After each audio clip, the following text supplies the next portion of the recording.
The envelope was thick and crisp. A woman from HR named Miriam slid it across the glass table. A resignation letter. My name was already typed at the bottom. "Sign this, Nate," she said, her voice like a polite robot. "We can make this all go away. You'll keep your benefits." I looked at the line above the signature. It said I was resigning for creating an unsafe work environment. I almost laughed. Across the table, Kelsey watched me. A tiny, smug smile touched her lips. I picked up the pen. Everyone leaned in. I put it down. "This is a lie," I said quietly. The room got very still. "My name is Nate Ellison." 2 weeks before that envelope, I was at my desk.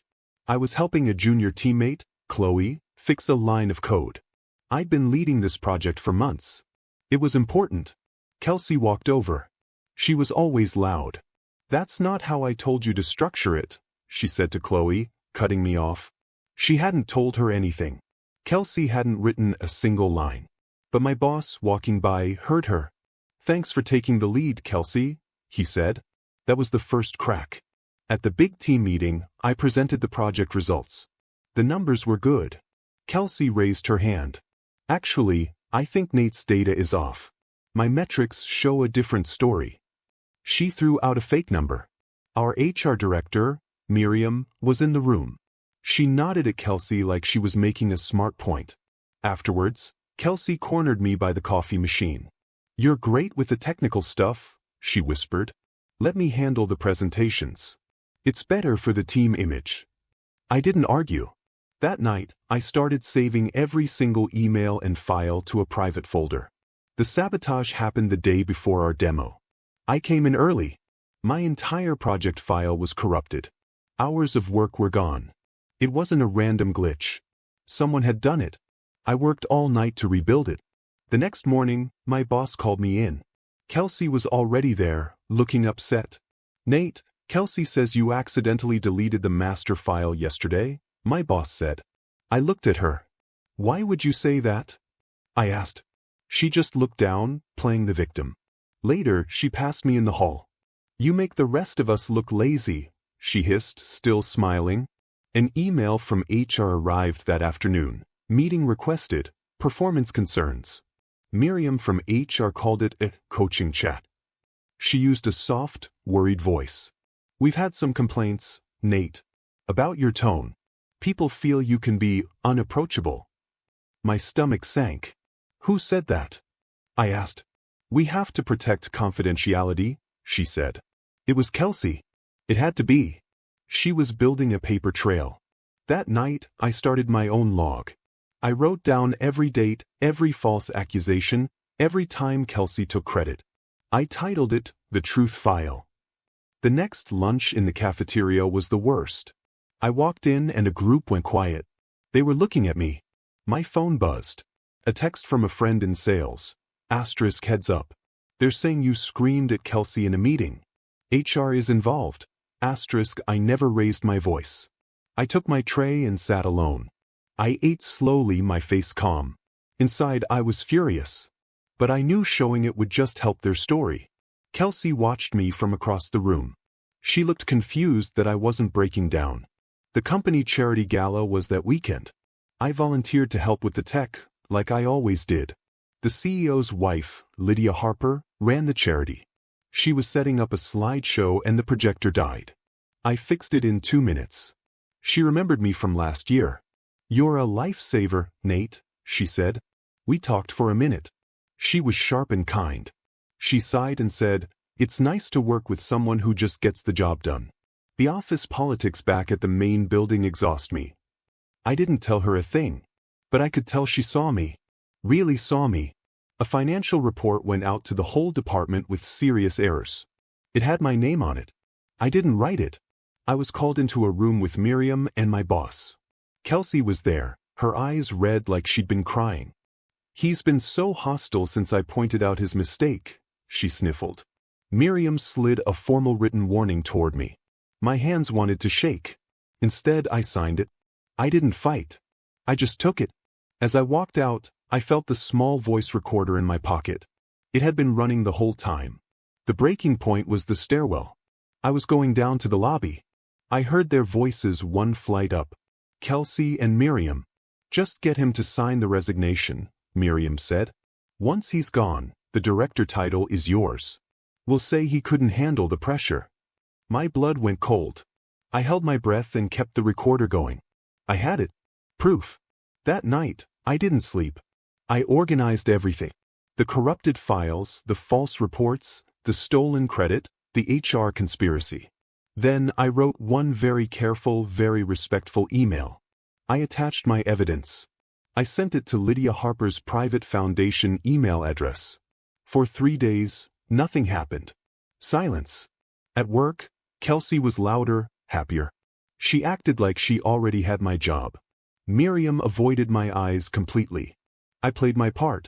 I looked defeated. I stopped talking in meetings. I thought my email had been deleted, ignored. Then, on the 4th day, a reply popped up. It was from Lydia's executive assistant. Asterisk, Mrs. Harper has reviewed your materials. She would like to meet. Discretion is essential.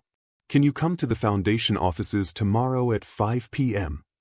The foundation office was quiet and peaceful. Lydia met me in a small conference room. She didn't waste time. Show me, she said. I handed her a printed file. I played the audio from the stairwell. I showed her the fake report. She listened, her face serious. When it was done, she was silent for a full minute. You documented all of this while they were attacking you? She finally asked. I nodded. She closed the folder. Patience is a powerful weapon, she said. They've made a very large mistake. I'll handle this. The next Monday, HR called me in. It was the meeting with the envelope. Miriam, Kelsey, and another HR person were there. This is your last chance to leave with dignity, Miriam said, pushing the letter. I looked at it. I looked at Kelsey's smug face. I felt calm for the first time in weeks. Thank you, I said. Thank you for confirming everything I needed to know. I stood up and left the unsigned letter on the table. I walked back to my desk. I saw Kelsey whisper something to Miriam. She looked nervous. 2 days later, a company-wide email blasted into every inbox. It was from the CEO. It announced an immediate, independent audit of the department's management and HR practices. It said the audit was ordered by the board's ethics committee. The office froze. You could feel the panic. Kelsey rushed to Miriam's office and shut the door. I just sat at my desk and worked. The auditors were serious people in dark suits. They called people in one by one. They asked direct questions. They had documents. When they called Kelsey in, she was there for 2 hours. She came out pale, her makeup smudged. They called Miriam next. They played the recording. The whole floor heard Miriam's voice through the wall. Just get him to sign. She didn't come back to her desk. The fallout was fast. By Friday, a new email went out. Kelsey and Miriam were no longer with the company. Effective immediately. The email said the company was reaffirming its commitment to a fair and respectful workplace. I read it at my kitchen table. I felt nothing. No joy, no anger. Just quiet. My phone buzzed. A text from Lydia's assistant. Asterisk, Mrs. Harper would like to speak with you about a new opportunity. We met at the same quiet cafe. Lydia offered me a job. Not back at the old company. A new role, heading a tech initiative for her foundation. The pay was better. The hours were sane.